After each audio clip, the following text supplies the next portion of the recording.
നിങ്ങളിൽ ആരെങ്കിലും വിശപ്പിൻ്റെ വില അറിഞ്ഞിട്ടുണ്ടോ? വിശന്നൊട്ടിയ വയറുമായി നിരവധി മനുഷ്യർ തെരുവിലുണ്ടെന്ന് പറഞ്ഞാൽ വിശ്വസിക്കാൻ കഴിയുമോ? സോഷ്യൽ മീഡിയയിൽ ലൈക്കുകൾ കിട്ടാൻ തെരുവിലൂടെ അലഞ്ഞു നടക്കുന്ന കാക്കയ്ക്കും പൂച്ചയ്ക്കും നായ്ക്കൾക്കും ഭക്ഷണം കൊടുക്കുന്ന മനുഷ്യൻ്റെ കപടമായ സഹജീവി സ്നേഹം പലപ്പോഴും കാണാറില്ലേ?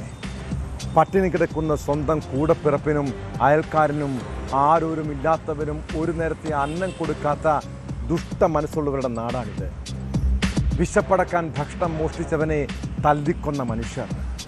അട്ടപ്പാടിയിലെ മധുവിനെ ആൾക്കൂട്ട വിചാരണ നടത്തി കൊലപ്പെടുത്തിയെന്ന് മാത്രമല്ല, അതിനു മുൻപ് കൈകൾ കൂട്ടിക്കെട്ടി സെൽഫി എടുക്കുകയും ചെയ്ത മനസ്സാക്ഷിയില്ലാത്തവർ.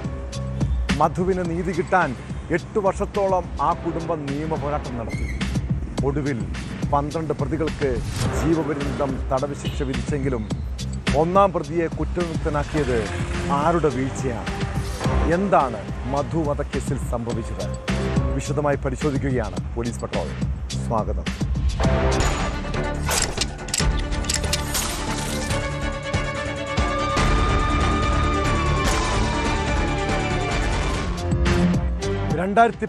ഫെബ്രുവരി 22 ലോകത്തിന് മുന്നിൽ മലയാളികൾ തലകുനിച്ച ദിവസം.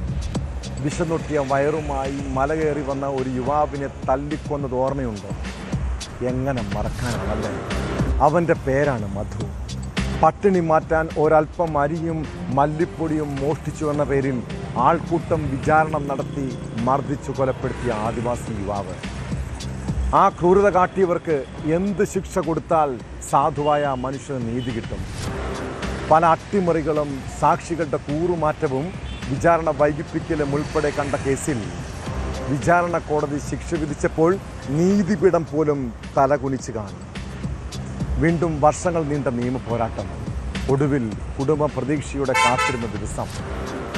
എന്നാൽ ഹൈക്കോടതി 12 പ്രതികളുടെ ശിക്ഷ ജീവപര്യന്തമാക്കി ഉയർത്തിയെങ്കിലും 1-ാം പ്രതി ഹുസൈനെ വെറുതെ വിട്ടത് നിരാശപ്പെടുത്തുന്ന വിധിയാണ്. മധുവിൻ്റെ അമ്മയ്ക്ക് 30 ലക്ഷം രൂപ നഷ്ടപരിഹാരം നൽകണമെന്നും ഉത്തരവിലുണ്ട്. ഹുസൈനെ വെറുതെ വിട്ടതിൽ വേദനയുണ്ടെന്ന് മധുവിൻ്റെ കുടുംബം പ്രതികരിച്ചു.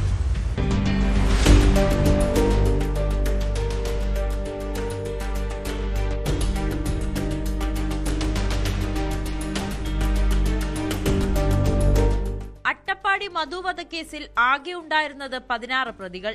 വിചാരണ കോടതി 7 വർഷം കഠിന തടവ് വിധിച്ച 13 പ്രതികളിൽ 12 പേർക്ക് ഹൈക്കോടതി ജീവപര്യന്തം തടവും പിഴയും വിധിച്ച് ശിക്ഷ ഉയർത്തി. പക്ഷേ 1-ാം പ്രതി മേച്ചേരി ഹുസൈനെ ഹൈക്കോടതി ഡിവിഷൻ ബെഞ്ച് വെറുതെ വിട്ടു. നേരത്തെ വിചാരണ കോടതി വെറുതെ വിട്ട 4-ഉം 11-ഉം പ്രതികളെ കുറ്റവിമുക്തരാക്കിയ നടപടി ഹൈക്കോടതി ശരിവെച്ചിട്ടുണ്ട്. ശിക്ഷ വർദ്ധിപ്പിക്കണമെന്നാവശ്യപ്പെട്ട മധുവിന്റെ കുടുംബവും സർക്കാരും നൽകിയ അപ്പീലിലാണ് 12 പ്രതികളുടെ ശിക്ഷ 3 ജീവപര്യന്തത്തിലേക്ക് ഉയർത്തിയത്. ശിക്ഷ മുഴുവനും ജീവപര്യന്തമായി ഒരുമിച്ച് അനുഭവിച്ചാൽ മതി. പ്രതികൾക്കെതിരെ നരഹത്യ, തട്ടിക്കൊണ്ടുപോകൽ, SC/ST ആക്ട് പ്രകാരമുള്ള വകുപ്പുകൾ നിലനിൽക്കുമെന്ന് കോടതി കണ്ടെത്തി. എന്നാൽ 1-ാം പ്രതി മേച്ചേരി ഹുസൈനെ വെറുതെ വിട്ടത് പ്രോസിക്യൂഷന് വലിയ തിരിച്ചടിയായി. 1-ാം പ്രതിയെ വെറുതെ വിട്ടതിൽ സമരസമിതിയും കുടുംബവും ആലോചിച്ച്, ഗവൺമെന്റുമായിട്ട് ആലോചിച്ച് നമ്മൾ സുപ്രീം കോടതിയിൽ ഇതിന് അപ്പീൽ പോകും. 12 പ്രതികൾക്കാണ് 3 ജീവപര്യന്തമായിട്ട് കൊടുത്തിട്ടുള്ളത്. 4-ഉം 11-ഉം പ്രതികളെ കീഴ്ക്കോടതി നേരത്തെ വെറുതെ വിട്ടതാണ്. 16-ാമത്തെ പ്രതിയാണ് ഒരു സിമ്പിൾ ഇംപ്രിസൺമെന്റ് കൂടി ഇവിടെ കൊടുത്തിരിക്കുകയാണ്. ഈ കേസിനെ സംബന്ധിച്ചിടത്തോളം ഒരു തരത്തിൽ പറഞ്ഞാൽ ഇതൊരു മികച്ച സന്ദേശമാണ്. ഒരുപാട് പ്രതിസന്ധികൾ നേരിട്ടു. ഒപ്പം നിന്നവർക്ക് നന്ദി പറഞ്ഞ മധുവിന്റെ കുടുംബം. നഷ്ടപരിഹാരമായി 30 ലക്ഷം രൂപ മധുവിന്റെ കുടുംബത്തിന് നൽകുവാനും ഡിവിഷൻ ബെഞ്ച് ഉത്തരവിട്ടു. ഇതേമാതിരി ലോക ജനങ്ങൾ ഇങ്ങനെ എന്നെ സഹായിച്ചു. അതുകൊണ്ടാണ് അങ്ങനെ ഇത്ര ആയത്. എല്ലാത്തിനെ ഒറ്റയ്ക്ക് എന്നുകൊണ്ട് സാധിക്കില്ല. എല്ലാ സാറുമാരും പോയിട്ട് എല്ലാവരും സഹായം ഉണ്ടായിരുന്നു. സർക്കാർ സഹായിച്ചിട്ടുണ്ട്. എല്ലാവരും അവരങ്ങനെ മുന്നിൽ അങ്ങനെ പറഞ്ഞത് കൊണ്ട് എന്താ വെച്ചത് കൊണ്ടാണ് എനിക്ക് ഇങ്ങനെ ആയാൻ പറ്റുക. അല്ലാതെ ഒറ്റയ്ക്ക് എനക്കൊന്നും കയറാൻ പറ്റില്ല. നമ്മുടെ അട്ടപ്പാടിയിൽ ഒരുപാട് ആൾക്കാരുണ്ട്. അവരോടും എന്റെ നന്ദി ഞാൻ പറയുന്നു ഈ വേളയിൽ. ഒരുപാട് നമ്മുടെ ബന്ധുക്കൾ പോലും നമ്മുടെ ഈ കേസിൽ കൂറുമാറുകയുണ്ടായി. അതിൽ എനിക്ക് വളരെ വിഷമം തന്നെ ഉണ്ടായിരുന്നു. കാരണം നമ്മൾ അനുഭവിച്ച ഓരോ അവഗണനയും വേദനയും അവരൊക്കെ നമ്മളെ ഒരു താഴ്ത്തുന്ന രീതിയിൽ അത്രയ്ക്കും പരമാവധി ചവിട്ടി താഴ്ത്തിയിട്ടുണ്ട്.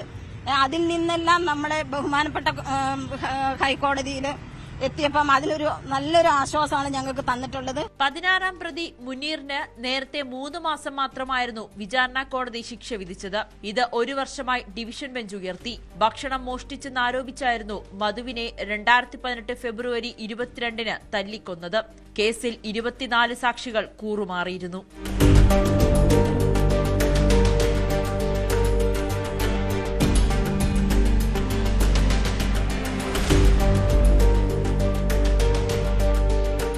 ന്യൂസ് 18 കൊച്ചി.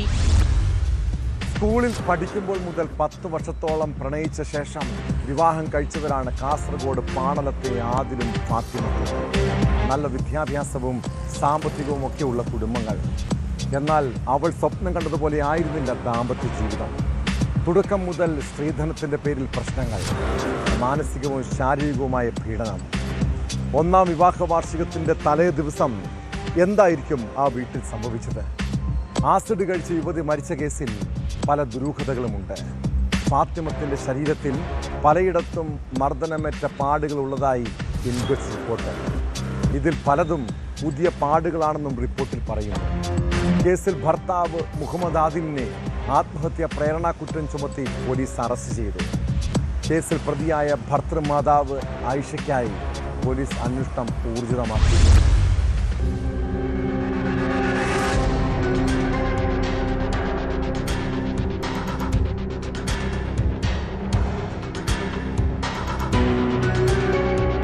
പാണലത്ത് ഭർത്തൃ വീട്ടിൽ 24 വയസ്സുകാരി ഫാത്തിമത്ത് സുവൈദ ആസിഡ് കഴിച്ച് ജീവനൊടുക്കിയ സംഭവത്തിലെ ഇൻക്വസ്റ്റ് റിപ്പോർട്ടിൽ നിർണായക വിവരങ്ങൾ. യുവതിയുടെ ശരീരത്തിൽ പലയിടത്തും മർദ്ദനമേറ്റ പാടുകൾ ഉള്ളതായി ഇൻക്വസ്റ്റ് റിപ്പോർട്ടിൽ പറയുന്നു. ഇതിൽ പലതും പുതിയ പാടുകളാണെന്നും റിപ്പോർട്ടിലുണ്ട്. കേസിൽ സുവൈദയുടെ ഭർത്താവ് ചെങ്കള പാണലം സ്വദേശി KA മുഹമ്മദ് ആദിലിനെ ആത്മഹത്യാ പ്രേരണ കുറ്റം ഉൾപ്പെടെ ചുമത്തി അറസ്റ്റ് ചെയ്തു. ഇന്നലെ രാത്രിയോടെയാണ് ആദിലിന്റെ അറസ്റ്റ് രേഖപ്പെടുത്തിയത്. കാസർഗോഡ് ജില്ലാ കോടതി ഇയാളെ 14 ദിവസത്തേക്ക് റിമാൻഡ് ചെയ്തു. ഭാരതീയ ന്യായ സംഹിത 108 പ്രകാരം ആത്മഹത്യാ പ്രേരണ കുറ്റത്തിനും BNS 85 പ്രകാരം ഗാർഹിക പീഡനം, സ്ത്രീധനം ആവശ്യപ്പെടൽ എന്നിവ പ്രകാരമുള്ള കുറ്റവുമാണ് ചുമത്തിയത്. ആദിലിന്റെ മാതാവും കേസിൽ പ്രതിയാണ്. ഇവർക്കായി പോലീസ് അന്വേഷണം ഊർജിതമാക്കി. കാസർഗോഡ് ചെർലടക്ക സ്വദേശി ഫാത്തിമത്ത് സുവൈദ ശനിയാഴ്ച രാത്രിയാണ് പാണലത്തെ ഭർത്തൃ വീട്ടിൽ വെച്ച് ആസിഡ് കഴിച്ചത്. വീട്ടുകാരുടെ മുന്നിൽ വെച്ചാണ് യുവതി ആസിഡ് കഴിച്ചത്. ഉടൻ തന്നെ ആശുപത്രിയിൽ എത്തിച്ചെങ്കിലും ഞായറാഴ്ച പുലർച്ചെ 12ഓടെ മരണം സംഭവിക്കുകയായിരുന്നു. ഇന്ന് 1-ാം വിവാഹ വാർഷികം നടക്കാനിരിക്കെയാണ് സുബൈദ ആസിഡ് കഴിച്ച് ജീവനൊടുക്കിയത്. 2 മാസം പ്രായമുള്ള ഒരു കുഞ്ഞിന്റെ മാതാവ് കൂടിയായിരുന്നു ഫാത്തിമത്ത് സുബൈദ. സംഭവത്തിന് പിന്നാലെ ഭർത്തൃ വീട്ടുകാരുടെ നിരന്തര പീഡനമാണ് യുവതി ജീവനൊടുക്കാൻ കാരണമെന്നാരോപിച്ച് ബന്ധുക്കൾ രംഗത്തെത്തിയിരുന്നു. ഭർത്താവിന്റെയും മാതാവിന്റെയും ഭാഗത്തു നിന്ന് യുവതിക്ക് നിരന്തരമായ ശാരീരികവും മാനസികവുമായ ഉപദ്രവമുണ്ടായിരുന്നുവെന്ന് വീട്ടുകാർ പോലീസിന് നൽകിയ മൊഴിയിൽ വ്യക്തമാക്കുന്നു. സുബൈദയുടെ സ്വർണം ആവശ്യപ്പെട്ട് ഭർത്തൃ വീട്ടുകാർ നിരന്തരം പീഡിപ്പിച്ചിരുന്നതായും പരാതിയിൽ പറയുന്നു. സുബൈദയുടെയും ആദിലിന്റെയും പ്രണയ വിവാഹമായിരുന്നുവെന്നും വിവാഹം കഴിഞ്ഞ് 1 വർഷം പോലുമായിട്ടില്ലെന്നും ഭർത്തൃ വീട്ടുകാരുടെ കുത്തുവാക്കുകളും പീഡനവുമാണ് ഈ കടുങ്കൈ ചെയ്യാൻ സുബൈദയെ പ്രേരിപ്പിച്ചതെന്നും വീട്ടുകാർ പറയുന്നു. തുടർന്നാണ് വിദ്യാനഗർ പോലീസ് ഭർത്താവ് ആദിലിനെ ഇന്നലെ രാവിലെ തന്നെ കസ്റ്റഡിയിലെടുക്കുകയും രാത്രിയോടെ ആത്മഹത്യാ പ്രേരണ കുറ്റം ഉൾപ്പെടെ ചുമത്തി അറസ്റ്റ് രേഖപ്പെടുത്തുകയും ചെയ്തത്.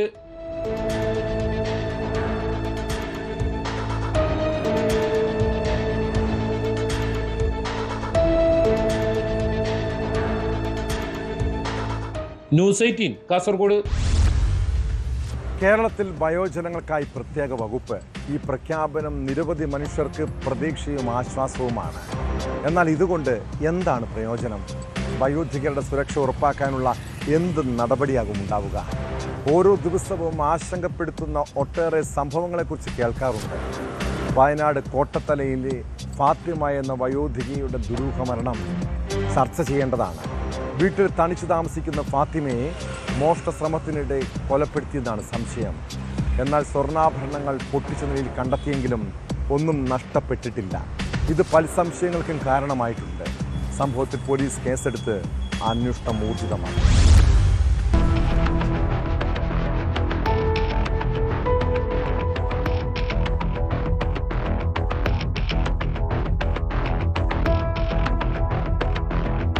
വയനാട് കോട്ടത്തറ വൈപ്പടി പ്രദേശത്തെ അറിയപ്പെടുന്ന ഫോട്ടോഗ്രാഫറായ കുത്തിനി ഉസ്മാന്റെ മാതാവാണ് കൊല്ലപ്പെട്ട ഫാത്തിമ. തനിച്ചു താമസിക്കുകയായിരുന്നു ഇവർ.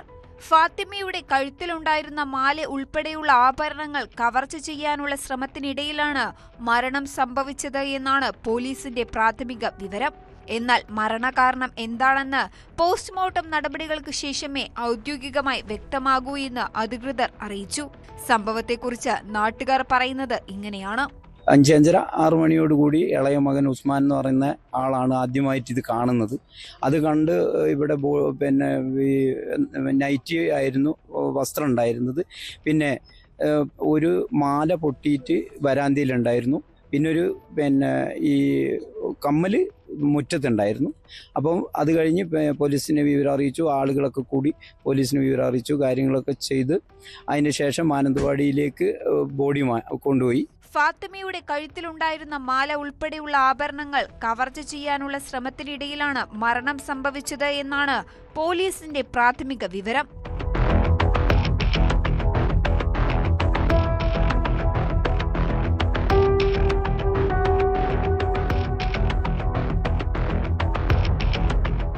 ന്യൂസ് 18 വയനാട്. മദ്യപിച്ചു കഴിഞ്ഞാൽ മനോനില തെറ്റുന്നവരുണ്ട്. പിന്നെ തെറ്റും ശരിയും തിരിച്ചറിയാൻ കഴിയില്ല. ചെറിയ കാര്യങ്ങൾക്ക് പോലും പ്രകോപിതരാകും. ഒരാളെ ആക്രമിക്കാനും കൊലപ്പെടുത്താനും മടിക്കില്ല. ഇടുക്കി കട്ടപ്പനയിൽ മദ്യലഹരിയിലുണ്ടായ കൊലപാതക കേസിലേക്കാണ്. കൊല്ലം സ്വദേശി പ്രശാന്തനെ കൊലപ്പെടുത്തിയത് അടുത്ത സുഹൃത്താണ്. മദ്യപാനത്തിനിടെ ഉണ്ടായ വാക്കുതർക്കമാണ് പ്രകോപന കാരണം. കേസിൽ തമിഴ്നാട് സ്വദേശി രമേശ് പാണ്ഡ്യനെ പോലീസ് കസ്റ്റഡിയിലെടുത്തു.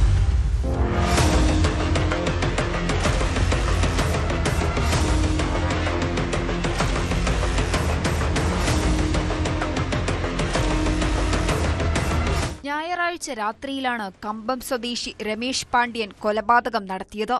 കൊല്ലം സ്വദേശി പ്രശാന്തനും തമിഴ്നാട് സ്വദേശി രമേശ് പാണ്ഡ്യനും ആക്രി സാധനങ്ങൾ പെറുക്കിവിറ്റ് ഉപജീവനം നടത്തുന്നവരും സുഹൃത്തുക്കളുമായിരുന്നു. ഇന്ന് ഉച്ചയോടെയാണ് പ്രശാന്തിനെ കട്ടപ്പന ഇടശ്ശേരി ജംഗ്ഷന് സമീപമുള്ള ആക്രിക്കടയുടെ മുൻവശത്ത് മരിച്ച നിലയിൽ കണ്ടെത്തിയത്. ഉടൻ തന്നെ അടുത്തുള്ള കച്ചവടക്കാർ പോലീസിൽ വിവരമറിയിച്ചു. സമീപത്തെ CCTV ദൃശ്യങ്ങൾ പരിശോധിച്ചപ്പോഴാണ് കൊലപാതകമാണെന്ന് വ്യക്തമായത്. മദ്യലഹരിയിലാണ് പ്രതി കൊലപാതകം നടത്തിയത്. ഫോറൻസിക് വിദഗ്ധരും പോലീസും സ്ഥലത്തെത്തി തെളിവെടുപ്പ് നടത്തി.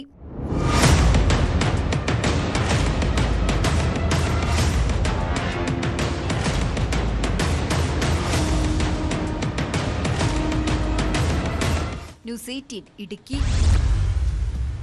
കൊല്ലം നഗരത്തിലുള്ളവർക്ക് വളരെ സുപരിചിതനാണ് ലോട്ടറി കച്ചവടക്കാരനായ രാജേന്ദ്രൻ. മുണ്ടക്കൽ സ്വദേശിയാണെങ്കിലും വർഷങ്ങളായി നഗരത്തിലെ കടത്തിണ്ണകളിലാണ് താമസം. ഭാര്യയുടെ മരണശേഷം മക്കളുമായി അകന്നു കഴിയുകയാണ്. അതിനിടെ എന്തായിരിക്കും രാജേന്ദ്രന് സംഭവിച്ചത്? നഗരത്തിൽ ലോട്ടറി കച്ചവടം നടത്തി വന്നിരുന്ന രാജേന്ദ്രനെ കഴുത്തിൽ തുണി മുറുക്കി മരിച്ച നിലയിൽ കണ്ടെത്തി. സംഭവത്തിൻ്റെ CCTV ദൃശ്യങ്ങൾ പോലീസിന് ലഭിച്ചിട്ടുണ്ടെങ്കിലും അത് പുറത്തുവിട്ടിട്ടില്ല. കൊലപാതക സാധ്യത കണക്കിലെടുത്ത് പോലീസ് കേസെടുത്ത് അന്വേഷണം ഊർജിതമാക്കി.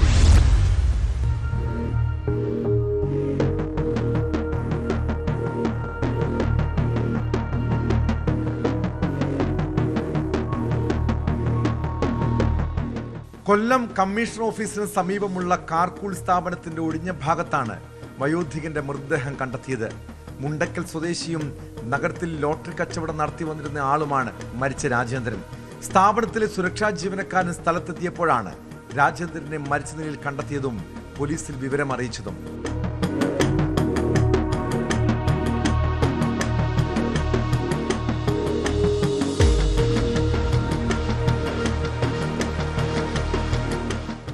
ഭാര്യ മരിച്ചതിനെ തുടർന്ന് ഏകാന്ത ജീവിതം നയിച്ചിരുന്ന രാജേന്ദ്രൻ മക്കളുമായി അകൽച്ചയിലായിരുന്നു. ഏറെ നാളുകളായി കാർക്കൂൾ എന്ന സ്ഥാപനത്തിന്റെ ഒഴിഞ്ഞ ഭാഗത്താണ് ഇയാൾ താമസിച്ചിരുന്നത്. ഫോറൻസിക് വിഭാഗവും ഡോഗ് സ്ക്വാഡും സ്ഥലത്തെത്തി തെളിവുകൾ ശേഖരിച്ചു. സംഭവത്തിൽ ദുരൂഹതയുണ്ടെന്നും എല്ലാ സാധ്യതകളും പരിശോധിച്ച് അന്വേഷണം പുരോഗമിക്കുകയാണെന്നും കൊല്ലം ACP അറിയിച്ചു.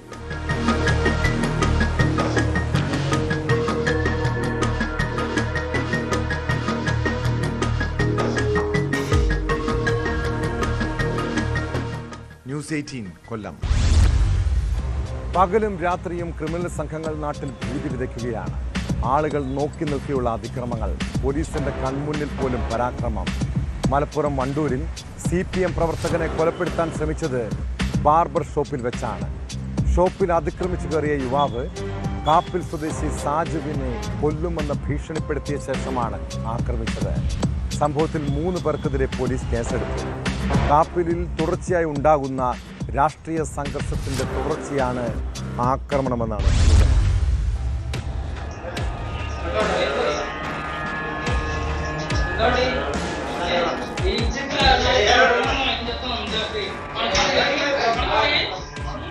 കഴിഞ്ഞ ദിവസം വൈകിട്ട് 7:15 ചൌക്കിയിലെ ബാർബർ ഷോപ്പിൽ ഷേവ് ചെയ്യാനെത്തിയതാണ് സാജു. അതിനിടെ കഴുത്തിൽ കോൺഗ്രസ് പതാക ചുറ്റി ഒരു യുവാവ് ഷോപ്പിലേക്ക് എത്തുന്നു. ആ സമയം ഷേവ് ചെയ്യുകയായിരുന്ന സാജുവിനെ കടയ്ക്കുള്ളിൽ കയറി കത്തികൊണ്ട് ആക്രമിക്കാൻ ശ്രമിക്കുകയായിരുന്നു. കൊല്ലുമെന്ന് ഭീഷണിപ്പെടുത്തുകയും കഴുത്തിൽ പിടിച്ച് ശ്വാസം മുട്ടിക്കാൻ ശ്രമിക്കുകയും മൂർച്ചയുള്ള ആയുധം ഉപയോഗിച്ച് തലയിൽ പരിക്കേൽപ്പിക്കുകയും ചെയ്യുന്നത് ദൃശ്യങ്ങളിൽ കാണാം.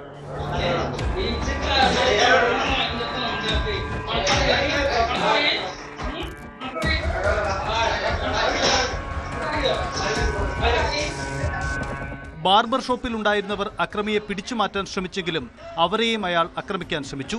പിന്നീട് വിവരമറിഞ്ഞ് പോലീസ് എത്തി പ്രതിയെ പിടിച്ച് ബാർബർ ഷോപ്പിന് പുറത്തേക്ക് ഇറക്കി. അതോടെ മറ്റ് 2 പേർ കൂടി ഷോപ്പിനകത്തെത്തി സാജുവിനെ ഭീഷണിപ്പെടുത്തുന്നതും ദൃശ്യങ്ങളിലുണ്ട്.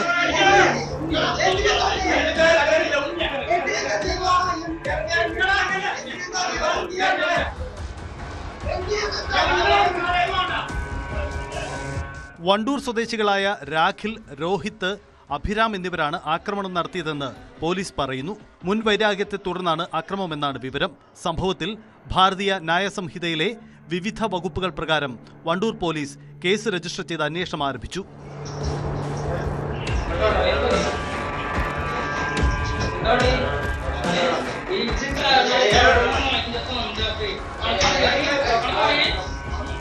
ന്യൂസ് 18 വണ്ടൂർ. എല്ലാ മനുഷ്യർക്കും പല രീതിയിലുള്ള ദൗർബല്യങ്ങളുണ്ടാകും. എന്നാൽ സ്ത്രീ വിഷയം പലരുടെയും ജീവിതം തന്നെ തകർക്കാറുണ്ട്. മുൻ MLA എൽദോസ് കുന്നപ്പള്ളിയുടെ രാഷ്ട്രീയ ഭാവി ഇല്ലാതാക്കിയത് ഒരു ലൈംഗികാരോപണ കേസാണ്. പരാതിയും കേസും അറസ്റ്റുമൊക്കെ ആയതോടെ രാഷ്ട്രീയ എതിരാളികൾ മാത്രമല്ല, സ്വന്തം പാർട്ടിക്കാർ തന്നെ എൽദോസിനെതിരെ തിരിഞ്ഞു. അങ്ങനെ ഇത്തവണ സീറ്റ് നിഷേധിക്കപ്പെട്ടു. ആ കേസിനെ കുറിച്ച് ഇപ്പോൾ പറയാനുള്ള കാരണം എന്താണെന്നല്ലേ? എൽദോസ് കുന്നപ്പള്ളിക്കെതിരായ ബലാത്സംഗ കേസിൽ പരാതിക്കാരി മൊഴി മാറ്റിയെന്ന് വിവരം. എൽദോസ് പീഡിപ്പിച്ചിട്ടില്ലെന്ന യുവതി നെയ്യാറ്റിങ്കര കോടതിയിൽ വിചാരണയ്ക്കിടെ പറഞ്ഞു. എന്നാൽ ഇത് അടിസ്ഥാനരഹിതമെന്നാണ് യുവതി പിന്നീട് പ്രതികരിച്ചത്.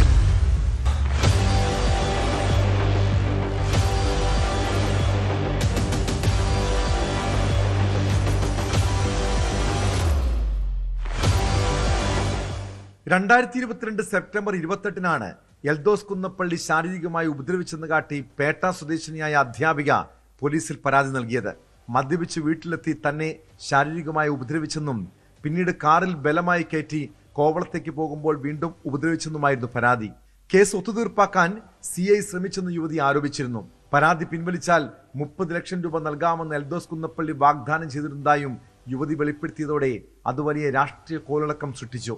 താൻ നിരപരാധിയാണെന്നും തന്റെ ഫോൺ സുഹൃത്തായിരുന്ന യുവതി മോഷ്ടിച്ച് കടന്നു കളഞ്ഞെന്നുമായിരുന്നു എൽദോസ് കുന്നപ്പള്ളിയുടെ വാദം. പണം ആവശ്യപ്പെട്ടപ്പോൾ നിരസനത്തെ തുടർന്നാണ് പരാതിയുമായി പോലീസിനെ സമീപിച്ചതെന്നും എൽദോസ് അന്ന് പറഞ്ഞു. എന്നാൽ ലൈംഗികാരോപണം എൽദോസ് കുന്നപ്പള്ളിയുടെ രാഷ്ട്രീയ ഭാവിക്ക് തന്നെ തിരിച്ചടിയായി. അതിന്റെ പേരിൽ തെരഞ്ഞെടുപ്പിൽ സീറ്റും നിഷേധിക്കപ്പെട്ടു.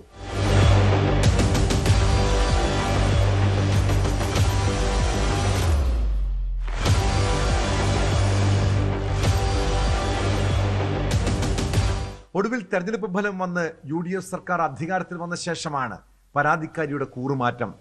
എൽദോസ് കുന്നപ്പള്ളി പീഡിപ്പിച്ചിട്ടില്ലെന്ന് യുവതി നെയ്യാറ്റിങ്കര കോടതിയിൽ വിചാരണയ്ക്കിടെ പറഞ്ഞു. എൽദോസിന്റെ സുഹൃത്തുക്കൾ ഭീഷണിപ്പെടുത്തിയില്ലെന്നും യുവതി മൊഴി നൽകിയിട്ടുണ്ട്. ഏത് സാഹചര്യത്തിലാണ് പരാതിക്കാരിയുടെ മൊഴിമാറ്റം എന്നത് വ്യക്തമല്ല.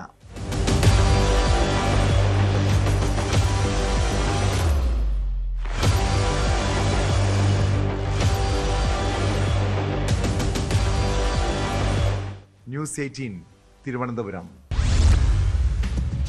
ഇടതു സർക്കാർ ഭരിച്ച കഴിഞ്ഞ 10 വർഷം ഏറ്റവും സുഖിച്ചത് രാഷ്ട്രീയ കൊലയാളികളാണ്. ശിക്ഷിക്കപ്പെട്ടവർക്ക് പോലും ആവശ്യത്തിന് പരോൾ, വിചാരണ തടവുകാർ ജയിലിന് പുറത്ത്. എന്നാൽ ഭരണം മാറിയതോടെ കൊലയാളി സംഘങ്ങൾക്കാണ് ആദ്യത്തെ പണി. കണ്ണൂർ മട്ടന്നൂർ ഷുഹൈബ് വധക്കേസിലെ മുഴുവൻ പ്രതികളും വീണ്ടും ജയിലിലേക്ക്. ഷുഹൈബ് വധക്കേസിൽ വിചാരണ തുടങ്ങിയതോടെ മുഴുവൻ പ്രതികളെയും റിമാൻഡ് ചെയ്യാൻ കോടതി ഉത്തരവിട്ടു. കേസ് നീട്ടിക്കൊണ്ടുപോകാനുള്ള പ്രതികളുടെ നീക്കമാണ് കോടതിയുടെ അപ്രതീക്ഷിത ഉത്തരവിലൂടെ പൊളിഞ്ഞത്. ഇതോടെ ആകാശ് തില്ലങ്കേരി ഉൾപ്പെടെ 17 പ്രതികളെയും റിമാൻഡ് ചെയ്യാനുള്ള നടപടി പോലീസ് ആരംഭിച്ചു.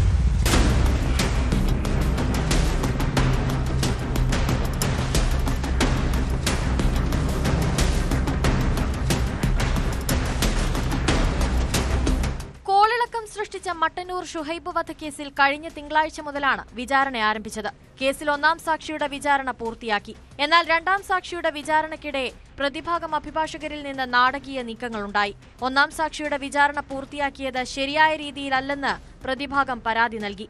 കോടതി ഈ പരാതി തള്ളി. പിന്നാലെ സാക്ഷികളുടെ ക്രോസ് വിസ്താരത്തിൽ നിന്ന് പ്രതിഭാഗം വിട്ടുനിന്നു. കോടതി മാറ്റത്തിന് ഹൈക്കോടതിയെ സമീപിച്ചിട്ടുണ്ടെന്നും അതിനാൽ വിചാരണയുമായി സഹകരിക്കുന്നില്ലെന്നും നിലപാട് അറിയിച്ചു. ഇതോടെ പ്രതികളുടെ ജാമ്യം റദ്ദാക്കണമെന്ന് പ്രോസിക്യൂഷനും ആവശ്യപ്പെട്ടു. പ്രതിഭാഗത്തിന്റേത് കേസിന്റെ വിചാരണ വൈകിപ്പിക്കാനുള്ള നീക്കമെന്ന് വിലയിരുത്തിയ കോടതി തുടർന്ന് പ്രോസിക്യൂഷന്റെ ആവശ്യം അംഗീകരിക്കുകയായിരുന്നു. കോടതി ഉത്തരവിട്ടതോടെ പ്രതികളെ അറസ്റ്റ് ചെയ്ത് റിമാൻഡ് ചെയ്യാനുള്ള നടപടികൾ പോലീസ് ആരംഭിച്ചിട്ടുണ്ട്.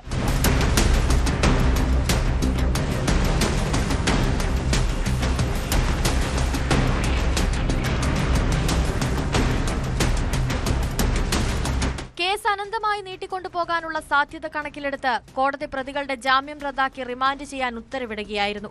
പബ്ലിക് പ്രോസിക്യൂട്ടറെ നിയമിക്കുന്നതിൽ ഉൾപ്പെടെ അലംഭാവം കാണിച്ച് ഏറെ വിവാദം സൃഷ്ടിച്ച കേസാണിത്. 8 വർഷത്തെ നിയമ പോരാട്ടത്തിനൊടുവിലാണ് കേസ് വിചാരണ തുടങ്ങിയത്. പ്രതികളെ സംരക്ഷിക്കുന്നതിന് LDF സർക്കാർ വഴിവിട്ട നീക്കം നടത്തിയതും വിമർശനങ്ങൾക്കിടയാക്കിയിരുന്നു. 2018 ഫെബ്രുവരി 18 രാത്രി 10:30 മട്ടന്നൂർ കീഴൂർ തെരുവിലെ ഉറി എന്ന തട്ടുകടയിൽ സുഹൃത്തുക്കളോടൊപ്പം ഇരിക്കുമ്പോൾ മാരകായുധങ്ങളുമായി സംഘടിച്ചെത്തിയ CPM പ്രവർത്തകർ ഷുഹൈബിനെ വെട്ടിക്കൊലപ്പെടുത്തിയെന്നാണ് കേസ്. അക്രമം തടയാൻ ശ്രമിക്കവേ ഷുഹൈബിന്റെ സുഹൃത്തുക്കളായ നൌഷാദ്, റിയാസ് എന്നിവർക്കും പരിക്കേറ്റിരുന്നു.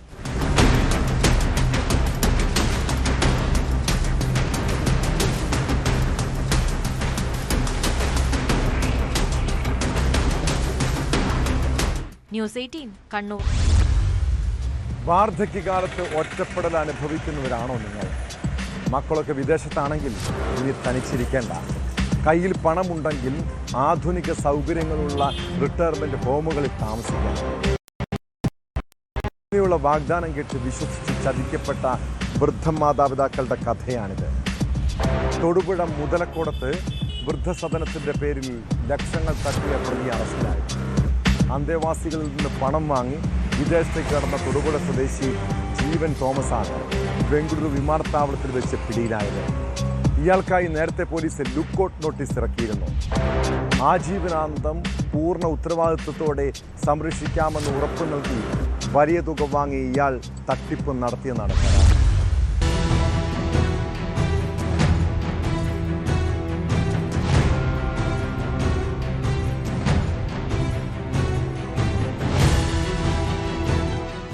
വാർദ്ധക്യകാല ജീവിതം മെച്ചപ്പെട്ട രീതിയിലാക്കാമെന്ന വാഗ്ദാനം നൽകി തുക മുൻകൂറായി വാങ്ങിയായിരുന്നു ജീവൻ തോമസിന്റെ ഇടപാട്. വിരമിച്ചപ്പോൾ കിട്ടിയ തുകയും വസ്തുവകകൾ വിറ്റുകിട്ടിയ പണവുമെല്ലാം സമാഹരിച്ച് 10-15 ലക്ഷം വീതമാണ് ഓരോരുത്തരും എൽഡർ ഗാർഡൻ എന്ന സ്വകാര്യ വൃദ്ധസദനത്തിനായി നൽകിയത്.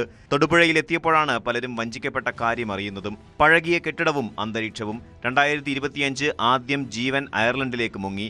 നല്ല ആഹാരവും ചികിത്സയും പരിചരണവുമില്ലാതെ വയോധികരും ഭിന്നശേഷിക്കാരും ഉൾപ്പെടെയുള്ള അന്തേവാസികൾ കടുത്ത ദുരിതത്തിലായി. വയോധികർക്ക് സാന്ത്വന പരിചരണമോ ആരോഗ്യ ശുശ്രൂഷകളോ ഒന്നും ലഭിച്ചില്ല. തുടർന്ന് പോലീസും നഗരസഭയും ഇടപെട്ടു. അന്വേഷിച്ചപ്പോഴാണ് മതിയായ രജിസ്ട്രേഷൻ നടപടികൾ പോലും സ്ഥാപനം പൂർത്തിയാക്കിയിരുന്നില്ലെന്ന് മനസ്സിലായത്. തുടർന്ന് ഇവർ പോലീസിൽ പരാതി നൽകുകയായിരുന്നു.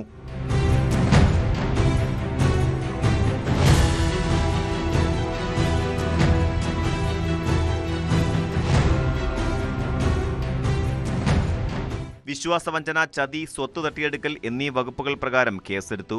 ഒടുവിൽ ജീവൻ തോമസിനായി പോലീസ് ലുക്കൌട്ട് നോട്ടീസും ഇറക്കി. നാട്ടിലേക്ക് വരാൻ ശ്രമിക്കുന്നതിനിടെയാണ് ഇയാൾ ബാംഗ്ലൂരുവിൽ പിടിയിലായത്. തൊടുപുഴ പോലീസ് ബാംഗ്ലൂരുവിൽ നിന്ന് ജീവനെ കസ്റ്റഡിയിലെടുത്ത് അറസ്റ്റ് രേഖപ്പെടുത്തി.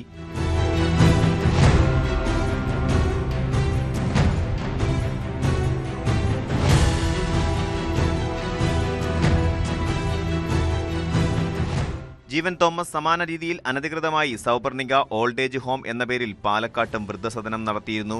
എന്നാൽ ലൈസൻസും അനുബന്ധ രേഖകളും ഇല്ലാത്തതിനെ തുടർന്ന് പാലക്കാട്ടെ വൃദ്ധസദനം പൂട്ടിപ്പോയെന്നാണ് വിവരം. അതിനാൽ അവിടെയുണ്ടായിരുന്ന ഒരാളെ തൊടുപുഴ മുതലക്കോടത്തെ വൃദ്ധസദനത്തിൽ പാർപ്പിക്കുകയായിരുന്നു. ഈ അന്തേവാസിയും പരാതി നൽകിയിട്ടുണ്ട്.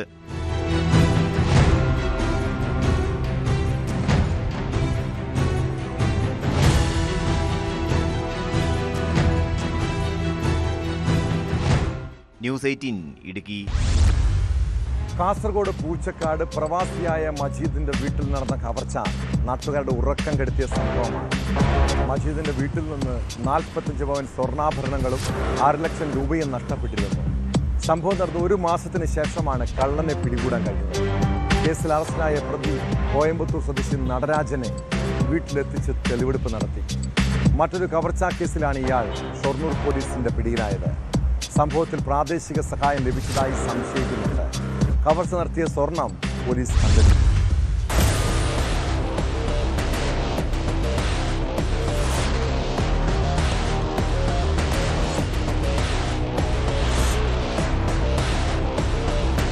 ബേക്കൽ പോലീസ് സ്റ്റേഷൻ പരിധിയിലെ പൂച്ചക്കാട്ട് പ്രവാസി വ്യവസായി അബ്ദുൾ മജീദിന്റെ പൂട്ടിയിട്ട വീട് കുത്തിത്തുറന്ന് 1/2 കോടിയിലേറെ രൂപയുടെ സ്വർണവും പണവും കവർന്ന കേസിൽ പ്രതിയെ വീട്ടിലെത്തിച്ച് തെളിവെടുപ്പ് നടത്തി.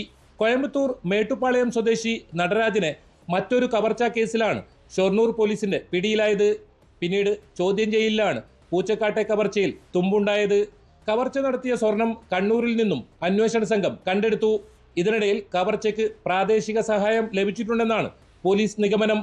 ഇത് സംബന്ധിച്ച് പോലീസ് അന്വേഷണം ഊർജിതമാക്കി.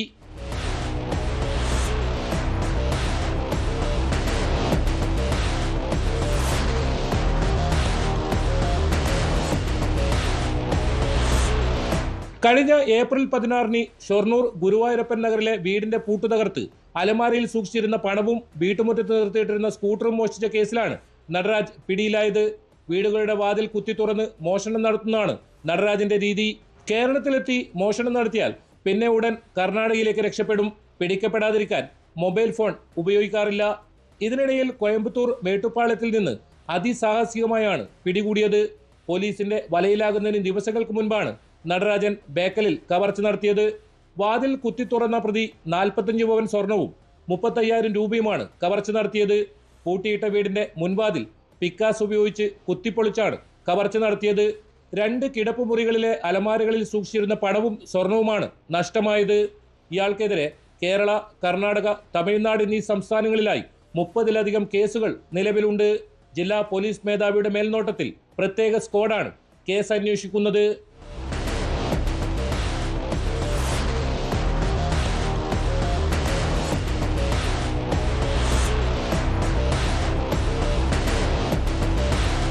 KV Baiju, news 18 Kasaragod.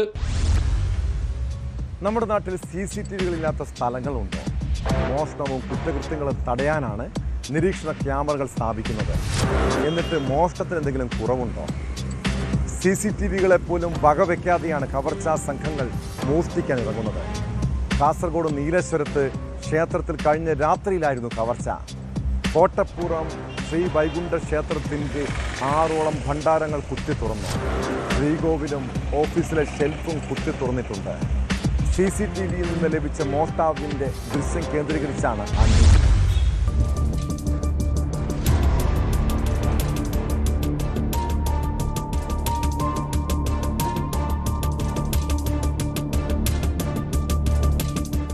ഞായറാഴ്ച രാത്രിയാണ് കോട്ടപ്പുറം വൈകുണ്ഠ ക്ഷേത്രത്തിൽ കവർച്ച നടന്നത്.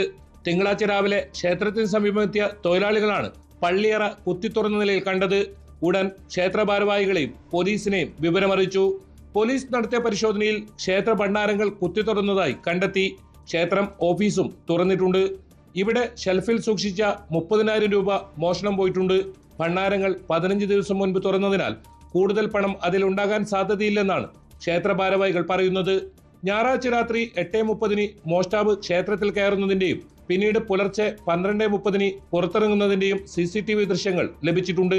കയ്യിലൊരു സഞ്ചിയുമായി പോകുന്ന മോഷ്ടാവ് കയ്യിലുള്ള വടി ഉപയോഗിച്ച് പള്ളിയറ വാതിൽ തല്ലിപ്പൊളിക്കുന്നത് ദൃശ്യങ്ങളിൽ വ്യക്തമാണ്.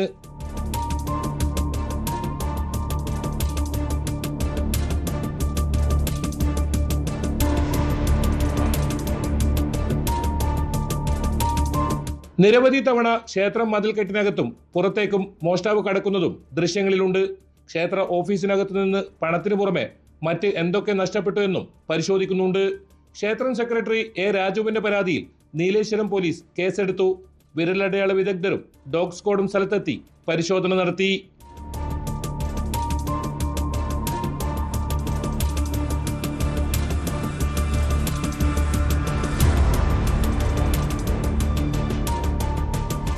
ന്യൂസ് 18 കാസർഗോഡ്. പലരും രാവിലെ എഴുന്നേൽക്കുന്നത് മൊബൈൽ ഫോണിലേക്ക് നോക്കിക്കൊണ്ടല്ലേ. പിന്നീട് ദിവസം മുഴുവൻ എവിടെ പോയാലും എന്ത് ചെയ്താലും ഫോൺ കൂടെ ഉണ്ടാകും. രാത്രിയിൽ മൊബൈൽ കിടക്കയുടെ വശത്തായി വയ്ക്കും. ചെറുപ്പക്കാർ മാത്രമല്ല, പ്രായമായവരും ഇത്തരത്തിൽ ഫോൺ അഡിക്ഷനിൽ പെട്ടുപോകുന്ന കാഴ്ച. നേരം പോക്കിനായി ചെയ്യുന്ന ചില ശീലങ്ങളാണ് പലപ്പോഴും ദുശീലങ്ങളായി മാറുന്നത്. ഫേസ്ബുക്കോ ഇൻസ്റ്റഗ്രാമോ യൂട്യൂബോ സ്ഥിരമായി നോക്കാത്തവർ കുറവായിരിക്കും. നേരം പോക്കായി തുടങ്ങുകയും പിന്നീട് ഒഴിവാക്കാനാകാത്ത ദുശീലമായി പലർക്കും സോഷ്യൽ മീഡിയ മാറിയിട്ടുണ്ട്. ഈ ഡിജിറ്റൽ യുഗത്തിൽ മൊബൈൽ ഫോൺ ഒഴിവാക്കാൻ കഴിയില്ലെന്നറിയാം. എന്നാൽ അതിൻ്റെ ഉപയോഗം കുറച്ചില്ലെങ്കിലാണ് പ്രശ്നം. പ്രത്യേകിച്ച് നിങ്ങൾ വീട്ടിലായിരിക്കുമ്പോഴെങ്കിലും സ്ക്രീൻ ടൈം കുറയ്ക്കണം കേട്ടോ.